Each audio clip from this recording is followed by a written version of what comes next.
seule ta grâce. Nous voulons instaurer un état de droit. Et dans un état de droit, il y a une justice indépendante.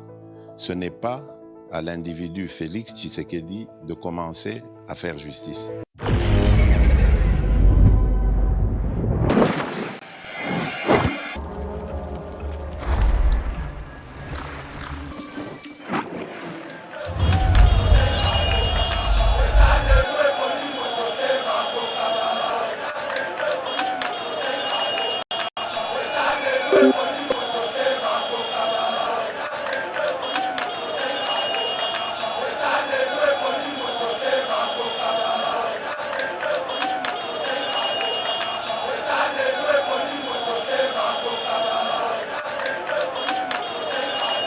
Bonjour mesdames et messieurs, bienvenue dans notre émission Éveil Patriotique, émission Topé Sabino d'information et à République démocratique du Congo par rapport à Oyali ko dominer bongo actualité ya politique ya mboka na biso tolobela bongo mandat d'amener émis contre Matata Ponyo après avoir refusé de se présenter à des reprises dans la Cour constitutionnelle. Tolobela pe sous malgré les lobbyistes de Moïse Katumbi à Washington, la diplomatie américaine reste mobilisée en faveur du président Félix Tshisekedi. Tout le état des sièges. Un général autoproclamé du groupe rebelle APCLS se rend au FRDC avec ses 11 acolytes, ses 111 acolytes plutôt à Massissi. Arrestation des militaires ayant détourné les 13 millions de dollars à état de siège qui destiné bon à militaires au Bunda kuna na état de siège et consort mais va détourner qu'un côté à 8 militaires. C'est ainsi que tout kutani na mwana mboka Benjamin mwana suka potolo bela mae matali mboka na biso mwana mboka Benjamin mwana suka mboti mbote ndeko Trésor Kandolo mbote na balandi nyonso tu ya Yeba TV bazuli bakwa kolanda biso partout dans le monde. Encore une fois merci Nabino tokosenga bino kaka bo s'abonner massivement na chaîne Nabino oyo bo partager ba émission na biso ndenge bo mesana nango et biso tozaka pona pour servir le peuple d'abord. Merci beaucoup, très bon message Hervé Ntumba ainsi que la famille Fumumbondo ont la profonde douleur y a co-informé o ya bango nyonso tout liwa ya belle mère na bango Alphonsine Mabunda. Maman Alphonsine Mabunda mort le 17 juillet 2021 à Kinshasa suite d'une maladie. Elle sera enterrée à Kinshasa au cimetière de Kinkole, nouvelle cité, le dimanche 25 juillet 2021 à 10h. Le corps se trouve à l'hôpital Maman Bobi Ladawa dans la commune de Ngaba. Après l'enterrement, les rafraîchissements et un mot de remerciement aura lieu plutôt à la salle de la paroisse Saint-Adrien dans la commune de Ngaba. Merci beaucoup à mon vieux Zéfi Lomele, moi Namboka Benjamin Mwana Suka, mandat d'arrêt contre Matata Ponyo Oyo Azalaki Bongo appelé ou soit interpellé na justice à deux fois reprise à Boyaki batine mandat d'arrêt pour bamemaye. Cependant tu aurais rumeur qui alingaki ki malobi mais bakanga qui réaction ya ndeni. Vraiment ndeko Trésor on comprendre que justice et vitesse après avoir mokonza mboka kolakisa moi ba faille au justice azaki nango bazui ba vitesse na makambo boye. Aujourd'hui eza ba schéma ba bataille au biso tanda ko bundana nango awa chaque jour on combattait to bike non et sengeli pena mboka na biso to koma na niveau moko boye oyo tozo telemela bato yo ba détourna mbongo ya mboka. Et aujourd'hui ndeko Trésor vous allez voir que justice a moins vitesse wana parce que ndeko Matata Ponyo il faut oyeba bien que non ba ça qui net ba relâcher moi ba lembisa moi par rapport à dossier de réalisation mais dossier auto bengi ya détournement ya ba mbongo ya makambo tali Bukanga Lonzo ba preuve eza kuna ya makasi nde omoni ndeko Matata amoni ke soka ya ozala ridiculiser aluki a chapwa ndomoni justice pas le non non non non non non cette fois-ci et c'est ngeli mandat d'amener bato kai c'est le mandat d'amener lingoloba ceux qui côté non surtout bazo zoyer batoki ba kene na justice pour ba sambisa ye baluka batinda na boloko parce que c'est na makambo etali bukanga lonzo na parlons pas de trésor et zo la qui ça m'a clairement que ndeko na biso wana matata ponyo ayibi ndembongo ya mboka côté kuna kutu pas d'esquisse. C'est pourquoi bandeko bandoa ko chatembe soki pendenge nini mandat d'amener ezali déjà wana et bazo tokaye ba memaye kuna mona mboka besoin wana suka to ebi bien makamba ba mandat d'amener ba convocation na ba grand golo surtout à régime ya Joseph Kabila ndenge ba liko sa lelo Caleb on ne parle plus de lui lelo nani tozi général John Numbi on ne sait pas où il se trouve sozi sous Gédéon Kyungu place Azali et banarate lelo nena toali koloba boye na minute oyo ntambe mwamba azaresu na Congo te akima est-ce que vous pensez que bakomona epe bakangiye non non non non ndoko trésor na ebisi yo vitesse monsieur c'est bandi déjà matata ponyo oyo na ebisi yo que non ndeko trésor aujourd'hui monde entier zolanda biso toyeba ke pour alinga ki acha ba récupérer ye tu moni justice à mettre mandat d'amener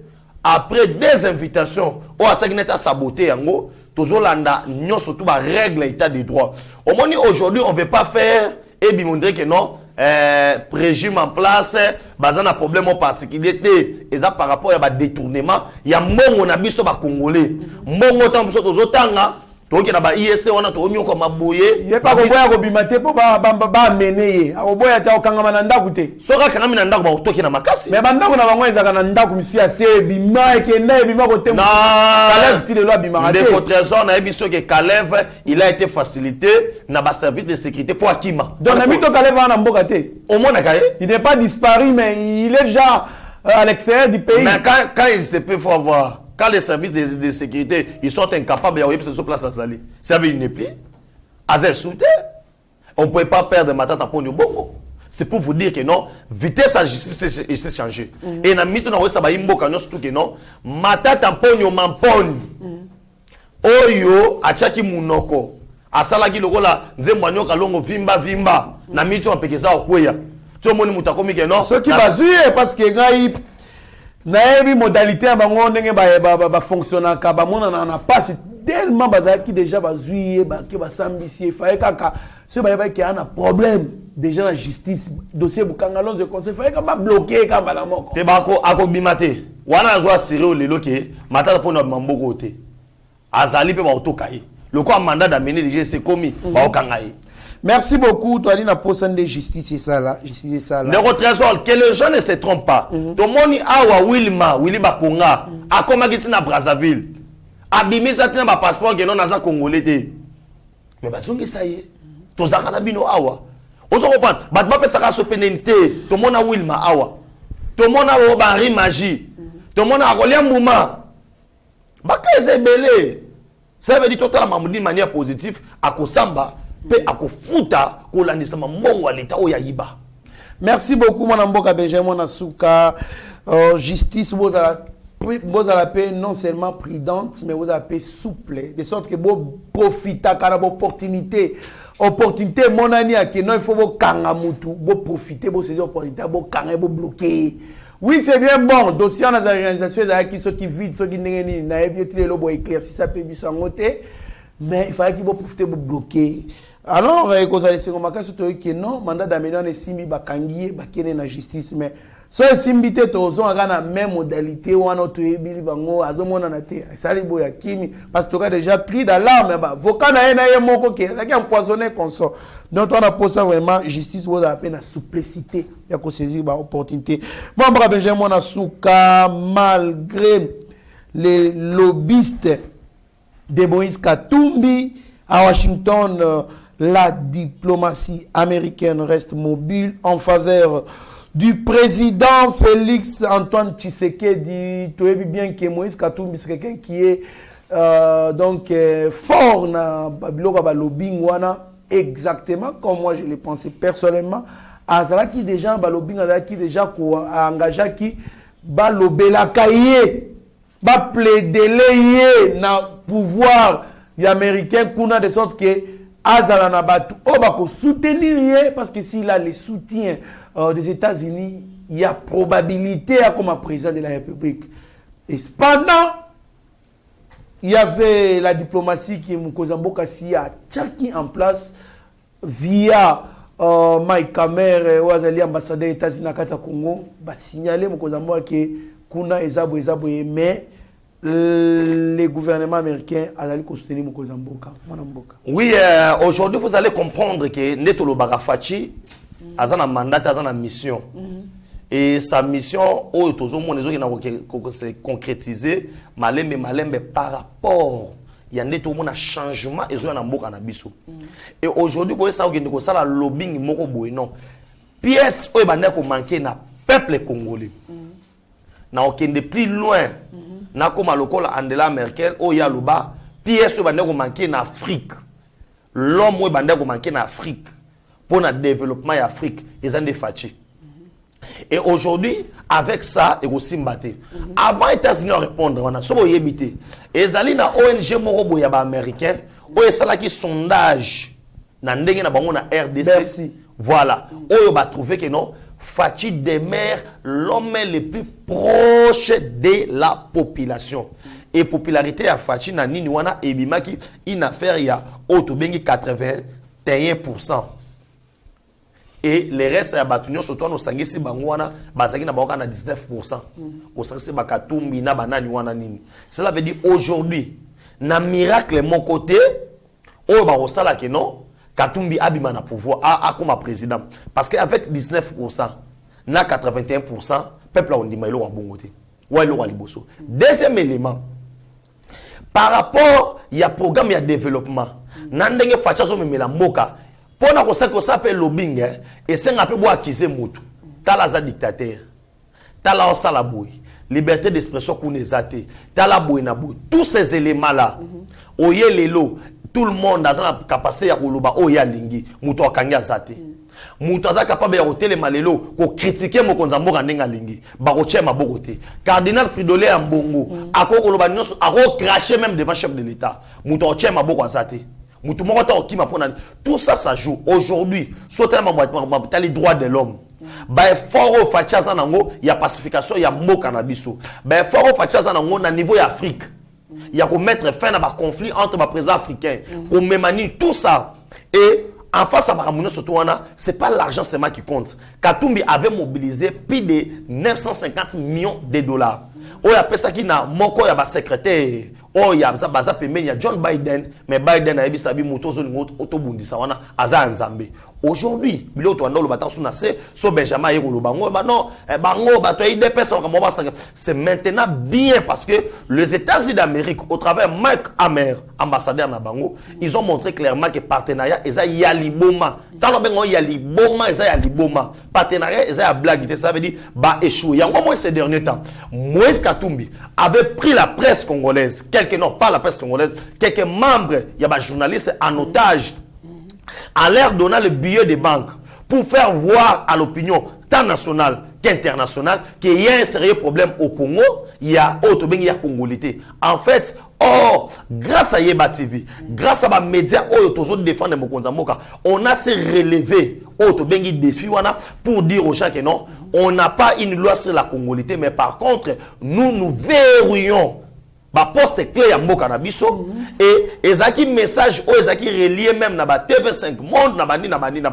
c'était une manière ya koluka ko manipuler et en prenant aussi quelques princes de l'église à l'égard le roi cardinal Fridolin Ambongo na compte na ye parce que c'est que non l'église catholique eza pouvoir et tant ko beta bon tant comme na Rome papa Siliki abisi na Fridolin Ambongo que non makamwana nga na yebi yangote. Et aujourd'hui, gloire à Dieu les États-Unis. Parce qu'il y a un trésor, lobby, tout le monde qui m'a caméra, Azaki na Matadi, a visité Midema, a visité Port ya Matadi, a visité l'installation ya Silou et tout consort, a lobby que non, et c'est un biso investisseur américain, Baya Kocha Maboko, wana nazola ka déjà batu na mikolo mike awa, soki boyoki que non, saki ya farine. Na valeur il y a $1.50 boka moitié parce que ba meke ba biso maboko. C'est pour vous dire quoi? Tout ça les États-Unis veulent consolider ma relation. Autre victoire diplomatique. Il y a Félix Antoine Tshisekedi Tshilombo.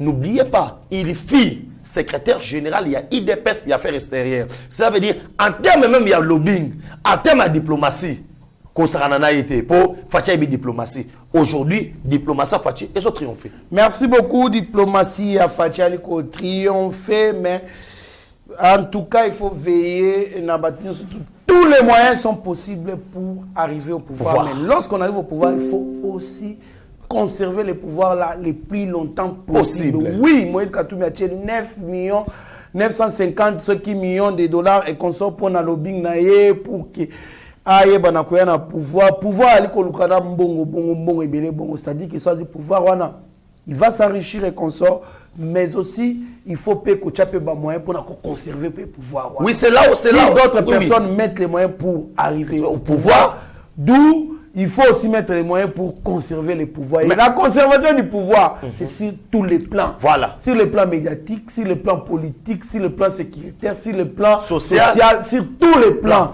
Donc, on ne doit pas négliger. Et puis, c'est là où maintenant j'interpelle aussi nos dirigeants qui sont au pouvoir. J'interpelle aussi en même temps les partis au pouvoir, l'IDPS, en disant que non, Bangonde Bazali Poumo, il y a Oyo Bakomisi Mokonza Moka na pouvoir. Ça veut dire qu'il ne faut pas balayer la misou. Awa Mitsu, tous les coups sont permis. Awa maintenant, tous les coups sont permis parce que les alliances, c'est Kabouanaka, et Salami. Na moment où on là, il y a un Sabatouboui. Je ne confirme pas. Nazolo Bakenon, il peut y avoir dans les prochains jours rapprochement, il y a Fayoulou Kabila.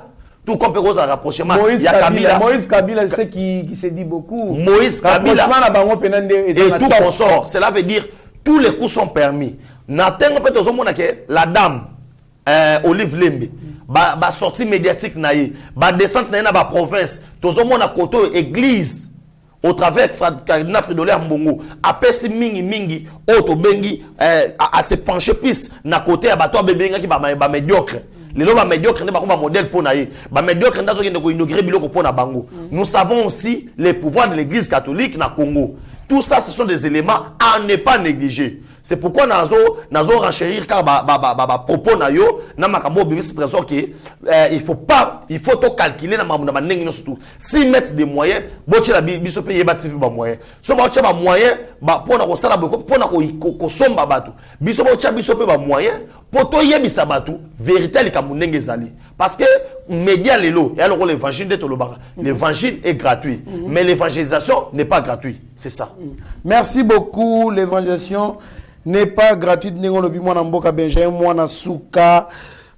État de siège, un général autoproclamé du groupe rebelle APCLS se rend au FRDC avec ses 111 acolytes à Massissi. Général Moko Akendaga, autoproclamé général qui rebelle à Yéna, acolyte na 111 Kotika Mando qui babi batiki na guerre.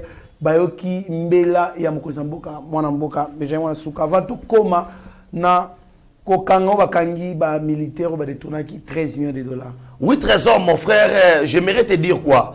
Aujourd'hui, les gens doivent comprendre que non to komi na air mususu. Nebi belobara toujours, il y a un temps pour tout.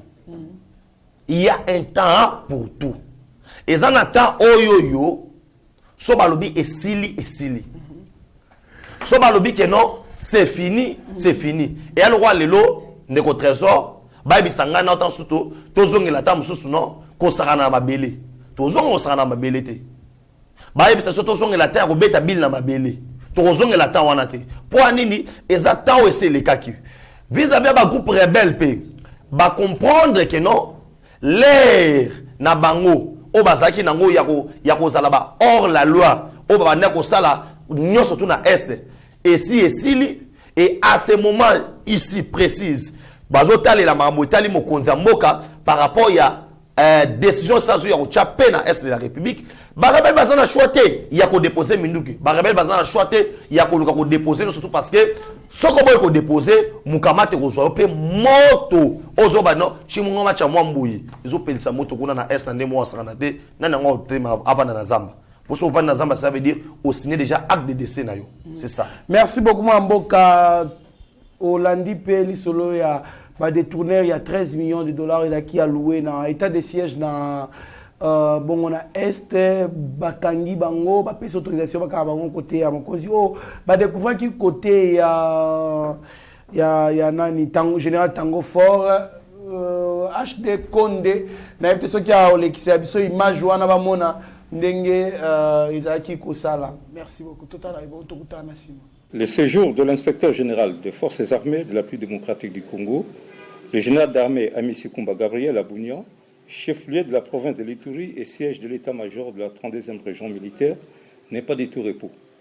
Mercredi 21 juin 2021, la délégation de l'inspectorat général des forces armées de la République démocratique du Congo, sous sa conduite, a procédé à l'audit de la commission d'achat en cette période de l'état de siège à la 32e région militaire, composée des membres de l'état-major, base logistique régionale, secteur opérationnel Ituri, direction régionale des services d'éducation civique et action sociale, en sigle SECAS.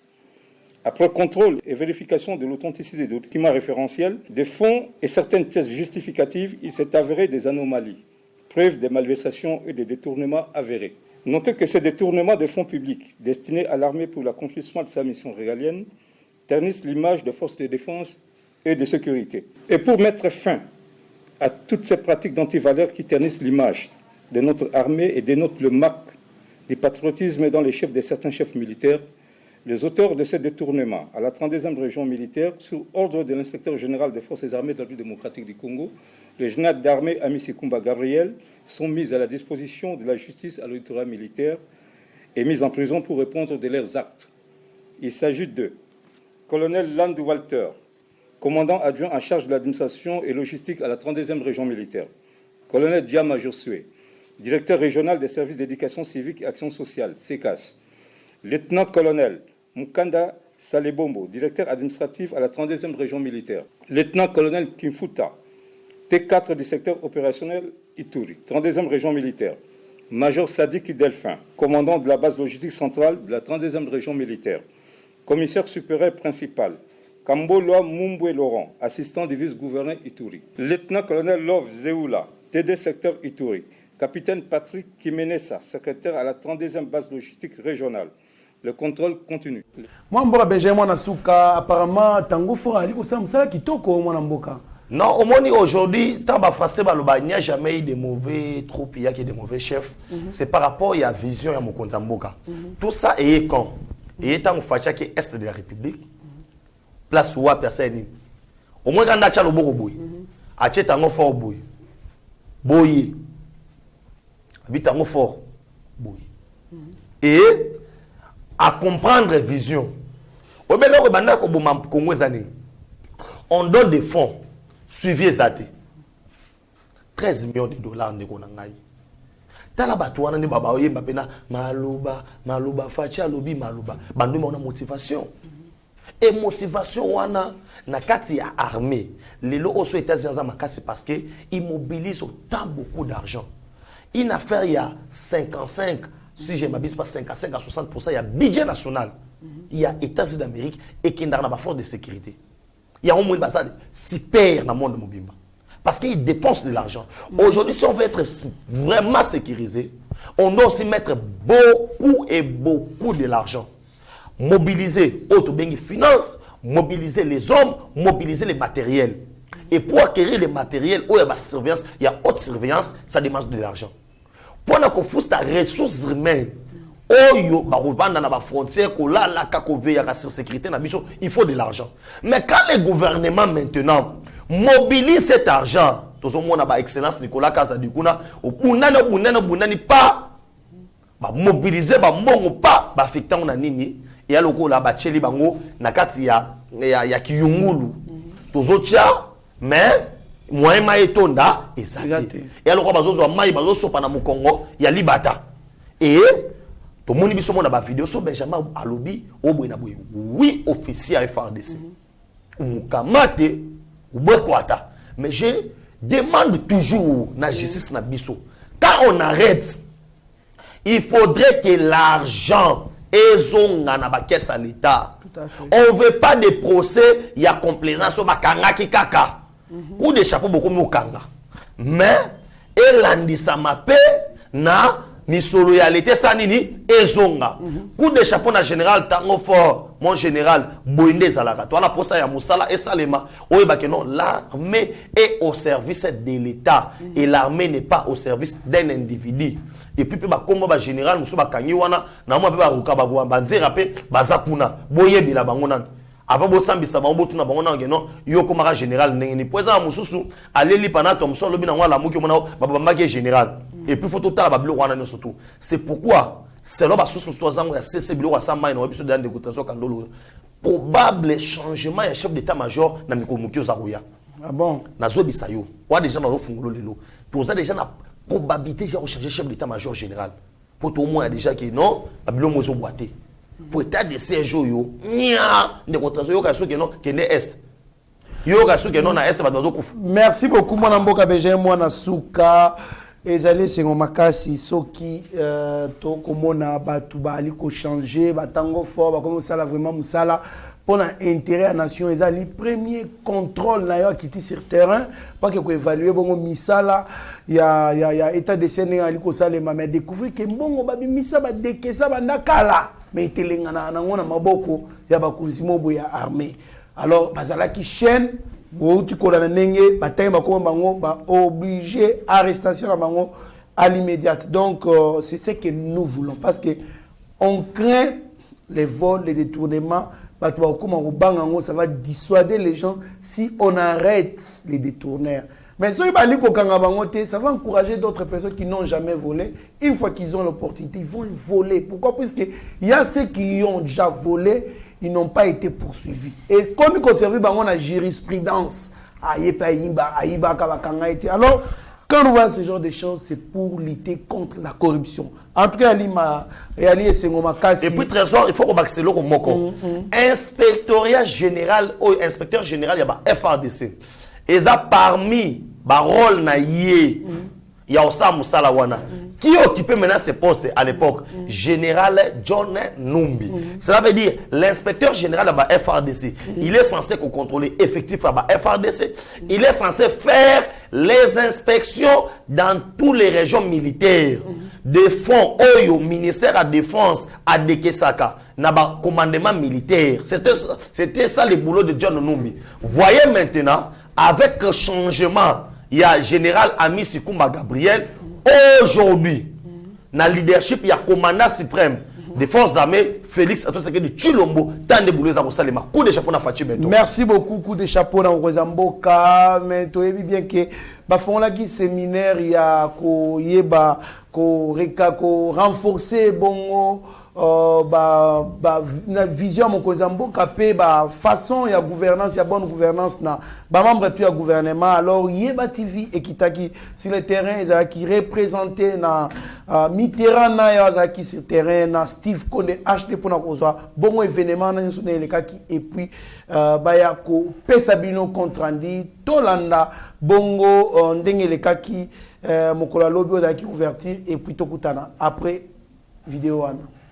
Bienvenue mesdames et messieurs sur Yeba TV, chaîne Abino Bolingara Mingi ko yoka ko landa boyebi ke lelo tozali vraiment na plateau te mbi tozana terrain tozali bongo na hôtel du fleuve Congo et Pai Wapi ba membre ya gouvernement Sama Lukonde bazali bongo na séminaire gouvernemental pour na ko renforcer capacité ya ba membre ya gouvernement ils allaient organiser sur les hauts patronages du président de la République chef de l'État et la coordination et à monsieur le Premier ministre chef du gouvernement pour donc thématique ils allaient créer une dynamique de changement par la culture d'excellence et la gestion axée sur les résultats. Du 22 au 24, membres du gouvernement Samalukomde, bazali bongo na séminaire et à renforcement et à capacité et pas wapi tous les secteurs et à vie nationale et qu'on a passé en revue et tokoki kotang et la bino quelques thématiques retenues. Ya liboso zali bongo défis et enjeux de développement de la République démocratique du Congo, traduction de la vision du changement du président de la République. Thématique Moussou Zali, outils pour réaliser avec grande efficacité et efficience la vision de changement du chef de l'État et les programmes gouvernementaux, mais aussi valeurs, principes et règles éthiques déontologiques. Yangwana mokonzi mboka akanisa ki esengeli que ba membre ya gouvernement ba ya ko participer na séminaire oyo boti komona bokomona même na caméra ya Steve Condé comment est-ce que le chef de l'État personnellement aye ko ouvrir séminaire wana pour permettre aux membres du gouvernement de travailler effectivement pour un changement et amélioration en conditions de vie à la population. À l'ouverture de ces assises, je tiens notamment à marquer d'une pierre blanche la prise de fonction de ce gouvernement que j'ai judicieusement qualifié de gouvernement des guerriers. En effet, mesdames et messieurs les membres du gouvernement, le contexte qui marque votre entrée en fonction est la résultante d'une prise de conscience communément partagée et qui m'a par ailleurs amené à décliner ma vision que j'ai amplement explicitée lors de mon discours à la Nation le 6 décembre 2020 à l'issue des consultations. Je membre du gouvernement que au moment où j'ai eu conscience que bazali ko faire partie effectivement dans le gouvernement et sengeli ba longola ba caprice ya ba président ya ba parti politique na bango ba longola bongo ba injonction ya ba autorité morale ya ba parti politique na bango mais ba travailler effectivement pour un changement ya conditions de vie ya peuple congolais et pendant 3 jours tout le monde ba ministre et belé a presque bango nyonso bazali ko participer na séminaire wana pour que tant au séminaire est aussi là, chaque membre du gouvernement, ou azali bongo chef, il y a département na azali ko gérer, aye belo ko azali ko sala mokonzi mboka lobi bazela nyonso te par un maître qui viendra leur enseigner ce qu'ils sont censés faire. Mais mutuna mutu ayebi musala azali ko sala, mutuna mutu azali membre, azali responsable ya département na ye, mais esengeli que dans chaque département ou chaque ministre azali asala musala ndenge esengeli. Le chef de l'État, mesdames et messieurs, à travers discours et ouverture et séminaire, a rappelé que Yemokwa Kozala comptable devant le peuple congolais en 2023. Yenda Kozala bon comptable, donc il y a un seul responsable, il y a bilan Oyo, il y a quinquennat mais Esengeli, vraiment il peut veiller à ce que chaque ministre a travaillé en fonction, non seulement il y a vision autorité morale, il y a parti à outils, mais en fonction il y a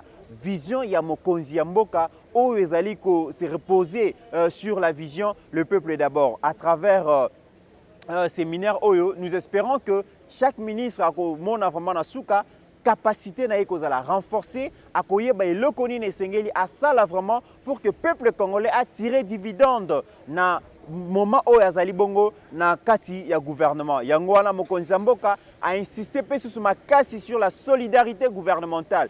Alors, bazali na kati ya gouvernement est composé, c'est vrai, na ba membre ba outi na ba parti ndenge na ndenge, mais une fois que vous êtes déjà membre du gouvernement, bossa na parti politique na yo, bossa na autorité morale na yo, travailler par rapport à vision en chef, travailler pour améliorer les conditions de vie à peuple congolais. C'est dans ce sens que le séminaire Oyo est allé organiser. Nous espérons qu'à la fin, le peuple congolais a tiré profit na Oyo so ekoleka awa. D'ailleurs, tout le monde déjà intervenant, des éminents professeurs. J'ai vu d'ailleurs parmi les intervenants le professeur Mabi Mulumba, il est ancien premier ministre, il est pas allé na Kati, azali parmi batu Oyo, ko intervenir pour renforcer capacité ya ba membre du gouvernement. Tout est mis en place pour que séminaire Oyo et les Kamalamu voilà yebativé zalaki sur terrain pour faire vivre bino activité Oyo et zalaki réalisé bongo par notre génie Steve Condé qui m'a accompagné sur terrain pour réaliser activité Oyo.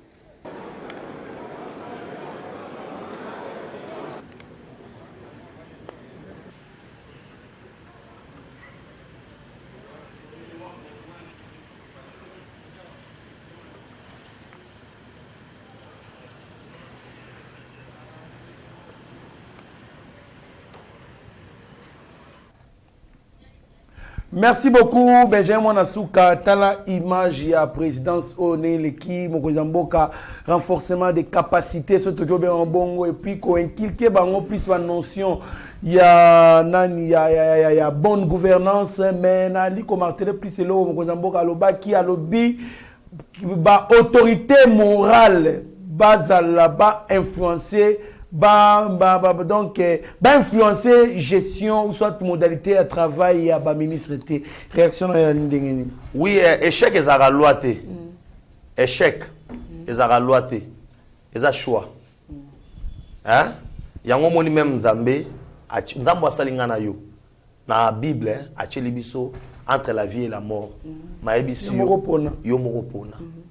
On se comprend. Ça veut dire les ministres baza en face il y a destiné na bango. Baza pe en face il y a kokoma ba kombo na bango na banala histoire mboko yo. Parce que notre pays so besoin batté toujours traverser moment moko oyo nous devons prouver à la face du monde que non des pères et de mères on est capable de relever les défis de notre pays.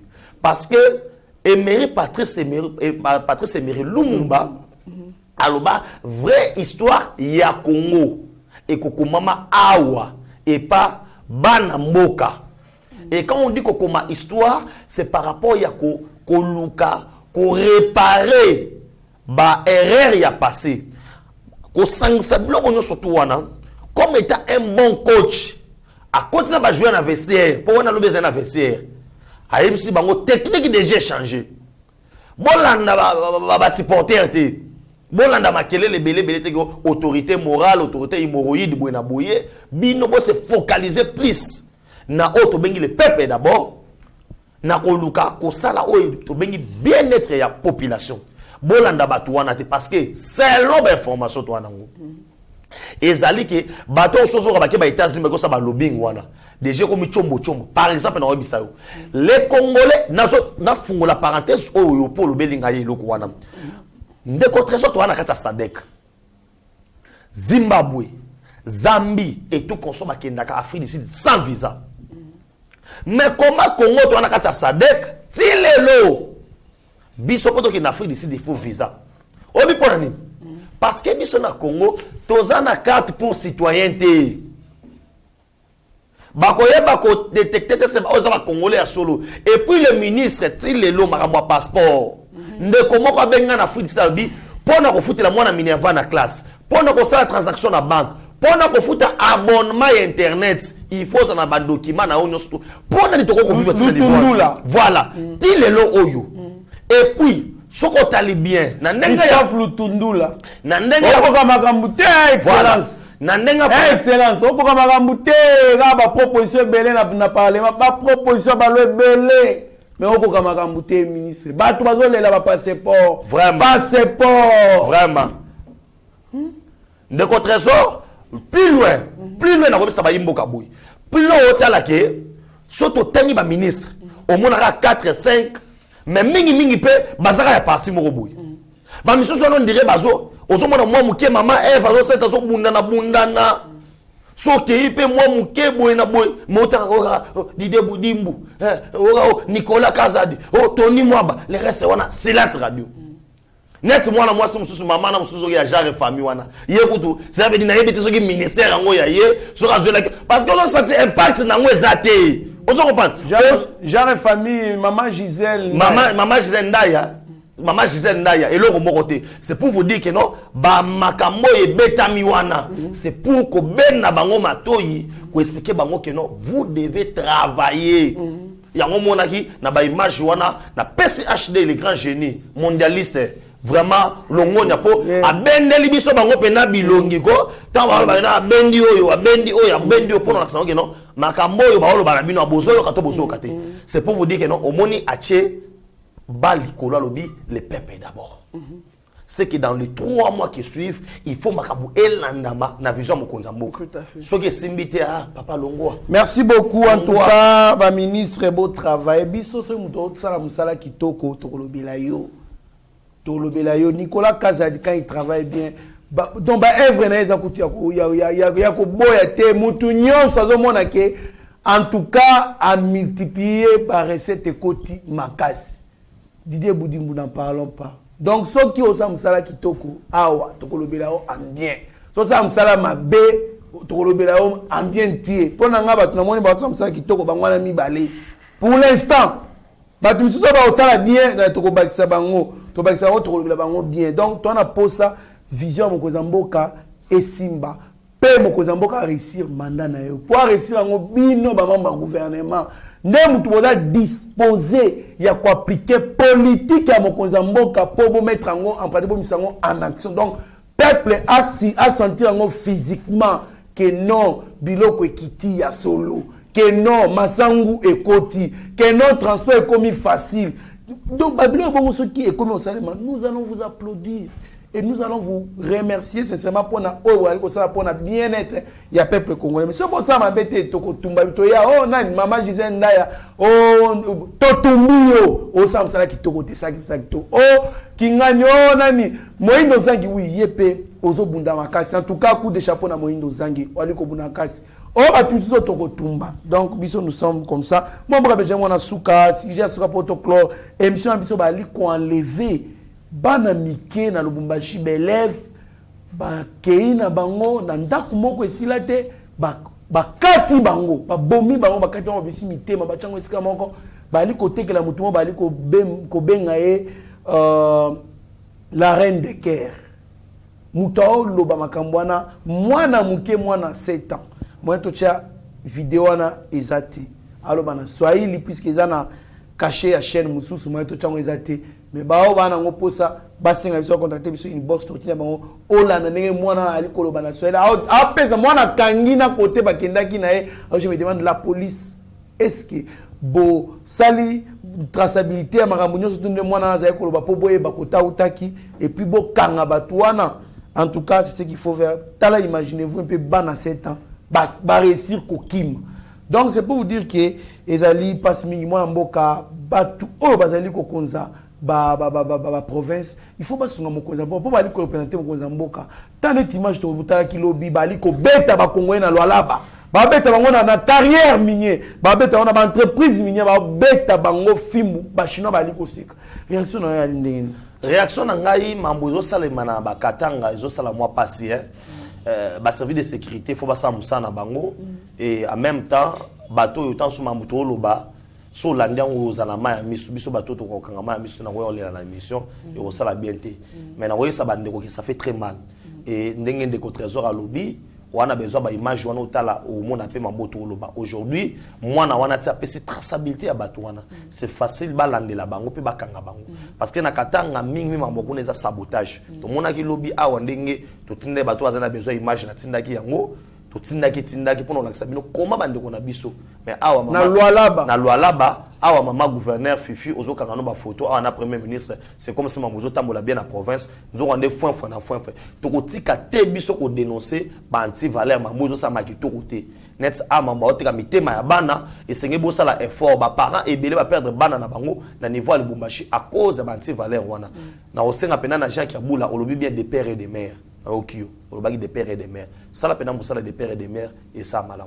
Merci beaucoup. En tout cas, on a interprété gouverneur Jacques Aboula, gouverneur Fifi Masuka. Bozana a confiance à mon Kozamboka. Oui.